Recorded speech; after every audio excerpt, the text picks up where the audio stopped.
21 minutos, agora 8h21, estamos de volta com o Jornal da Clube no oferecimento de Vale Auto Shopping. Compre seu carro nas lojas e concorra também a 2 carros 0 quilômetros.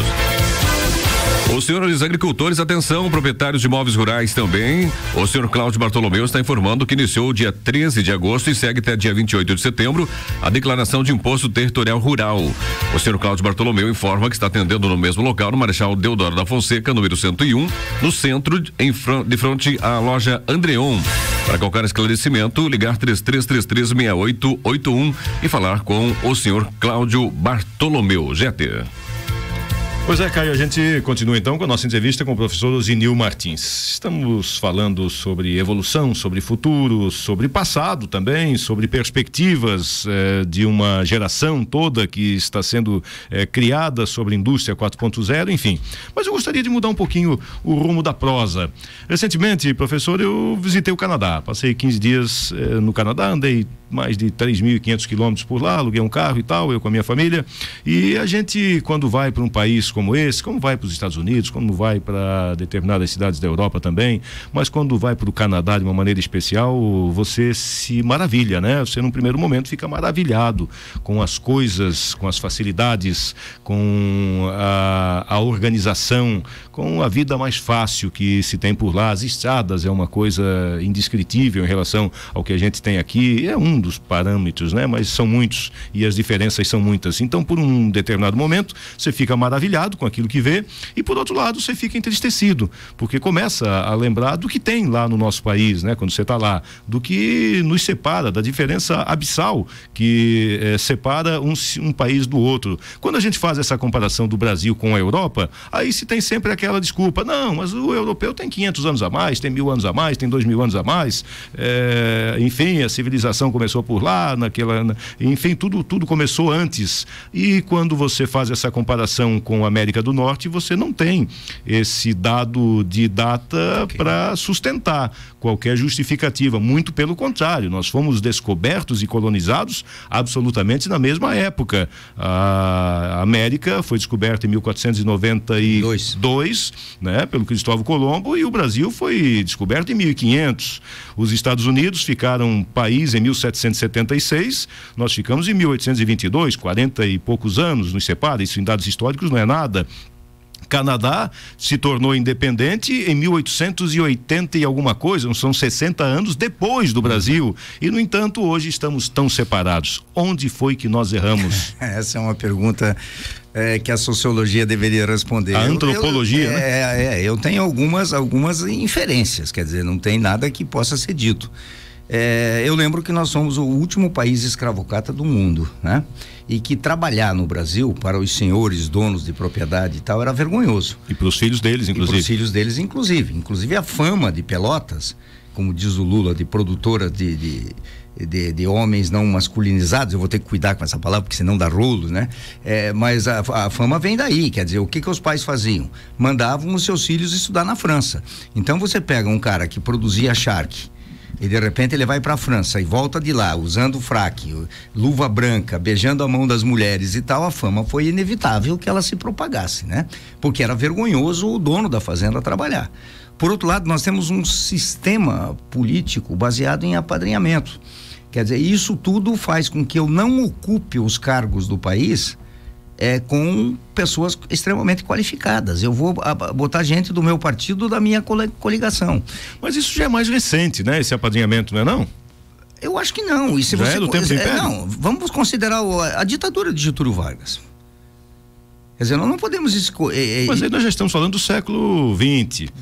Pois é, o que você diz é anterior a isso. Eu quero saber lá na origem. Eu acho que foi lá, o nosso erro foi lá. Hoje a gente explica a diferença, né? Hoje tem o apadrinhamento, tem a falta de cultura, temos ainda 12 milhões de analfabetos no Brasil, temos os analfabetos funcionais, enfim, hoje a gente explica a diferença, mas lá atrás, será que eles foram colonizados e nós fomos explorados? Mas vamos analisar isso, por exemplo, quando os portugueses chegaram aqui e constituíram as capitanias, o que eles fizeram? Eles estabeleceram um sistema de governo em que você, meu amigo, eu te dou uma capitania. E você faz com ela o que você quer.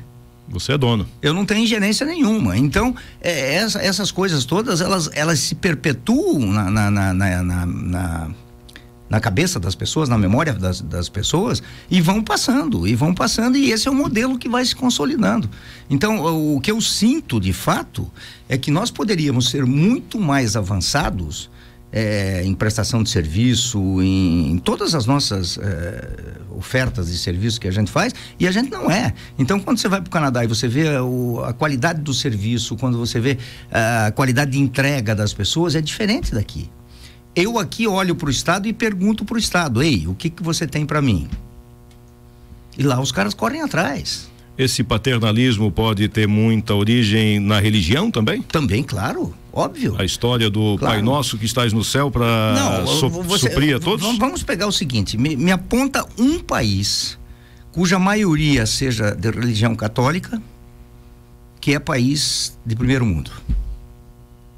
É uma provocação que eu estou fazendo, mas abaixo do sul, ao sul do Equador, não tem nenhum país, considerando a América Latina, que foi a que sofreu o maior impacto, a América do Sul, de maneira geral, que sofreu o maior impacto religioso católico.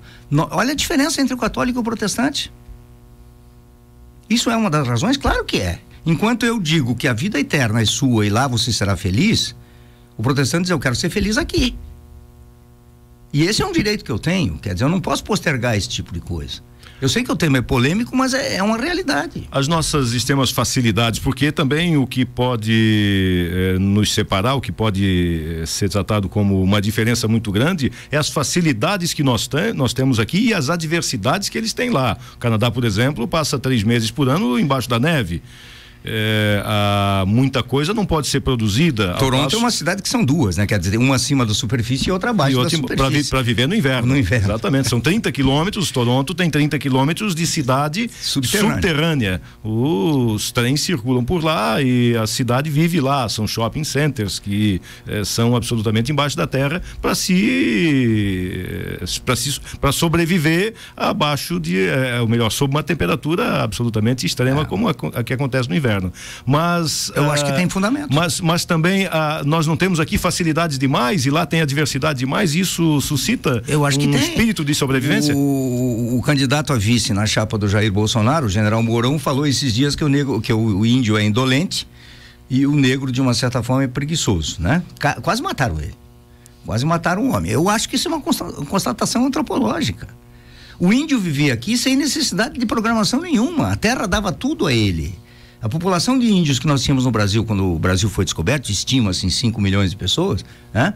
Ela vivia do extrativismo. Quer dizer, o extrativismo eu deito e fico esperando as coisas caírem na minha mão. Isso está na nossa memória, né? Ao mesmo tempo, o negro trabalhava sob chibata, quer dizer, não pense. Me lembro aqui do Henry Ford, quando criou a linha de montagem, que disse o seguinte: pena que quando eu contrato 2 braços, vem uma cabeça junto. Por quê? Porque ele não queria que a linha de montagem foi feita exclusivamente para a pessoa não pensar. Era apertar parafuso e dar ponto de solda. Absolutamente ao contrário do que se prega hoje, né? Claro, o toyotismo mudou tudo isso. A Toyota veio com um modelo de célula de trabalho, de pessoas independentes, né?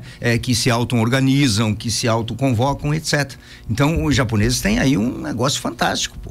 Eu estou lendo um livro, A História da Gente Brasileira, da Mari Del Priori, uma historiadora fantástica também, e ela conta fatos isolados de gente comum que colonizou e fez o Brasil, e eu não consegui depreender dali uma diferença. Eu vejo ali gente que trabalha, gente que tem criatividade, aliás, até um pouco mais do que os outros povos, porque isso é uma característica do brasileiro, né? De ser criativo, de ter aquele jeitinho no bom sentido, de saber se virar em determinadas adversidades. E aí mais ainda eu não entendo essa diferença que nos separa do outro mundo. Veja bem, o que o governo fez com o Mauá, Barão de Mauá, quando ele conseguiu se transformar no maior empresário brasileiro?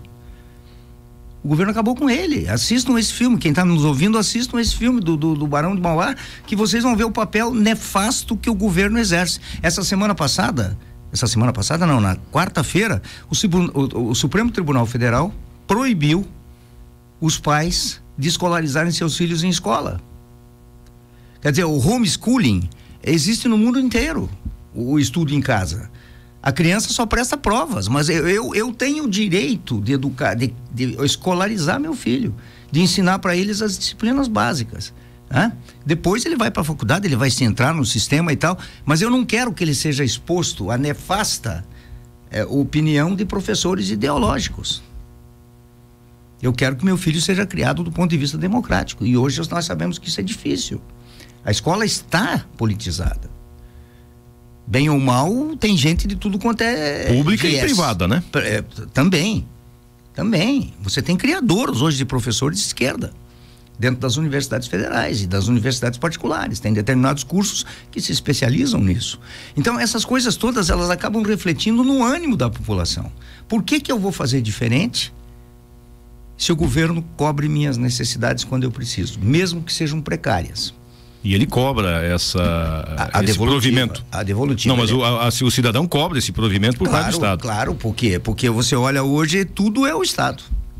Se eu estou desempregado, eu tenho o seguro-desemprego. Se eu não tenho emprego, eu tenho Bolsa Família, e vai por aí afora. E é isso aí. E sem porta de saída, só tem porta de entrada. Esse é um grande problema, porque eu acho que a pessoa, quando precisa de uma ajuda, realmente ela tem que ter essa ajuda. Entende? Agora, você tem que ofertar a porta de saída, quer dizer, quando você só oferece, eu acho gozado aqui no Brasil que as pessoas se gratificam por ter um número excessivo de gente no Bolsa Família. Deveria ser o contrário, deveria festejar cada um que saísse do Bolsa Família. Eu lembro também que o Lula festejou isso, que quando eu entrei tinham tantos milhões e quando eu saí tinham tantos milhões a mais. Isso para mim é uma vergonha. Deveria ser o contrário, exatamente. É um tapa na cara. É a história da vara, né? De ensinar a pescar. É isso aí. Então, esse é um problema sério que nós temos no Brasil hoje, e que nós não vamos conseguir transformar o Brasil num país de ponta enquanto nós pensarmos como um país periférico. Professor Osinil Martins, nós teríamos muito mais tempo aqui, acabamos nem falando sobre a Escola Superior de Cerveja, sobre a Faculdade Épica. Eu acho que nós vamos ter que agendar uma outra data. Fica bem à vontade. Eu só queria dizer o seguinte: a Faculdade Épica é uma faculdade nova. Ela está começando agora com um curso único que tem somente na Alemanha, que é o engenheiro de produção cervejeiro. Absolutamente aplicada à nossa região. Aplicado à nossa verdade. E o mercado de cerveja no Brasil cresce exponencialmente. Hoje nós temos praticamente 3 milhões de pessoas que vivem do mercado da cerveja. E na nossa região aqui, que é um polo de produção cervejeira artesanal, esse curso cai como uma luva. E são apenas 35 vagas. Então as inscrições vão até 13/11. Nós estamos indo nas escolas, conversando com os jovens, mostrando as alternativas. E o vestibular vai ser feito dia 1º/12. E no dia 22 agora, quem quiser conhecer a nossa escola, nós vamos estar lá com a escola aberta na parte da manhã para receber todos que quiserem ir lá. Celeiro do Vale, do lado da Mormai. O curso terá duração de quantos anos? É um curso de 4.194 horas. Ele tem 600 horas a mais do que o engenheiro de produção convencional. E ele recebe praticamente 2 titulações. Uma como engenheiro de produção, que ele pode atuar em qualquer empresa como engenheiro de produção, e engenheiro de produção cervejeiro, aí específico para cerveja. Então é um curso de 4.194 horas, 10 semestres, são 5 anos, né?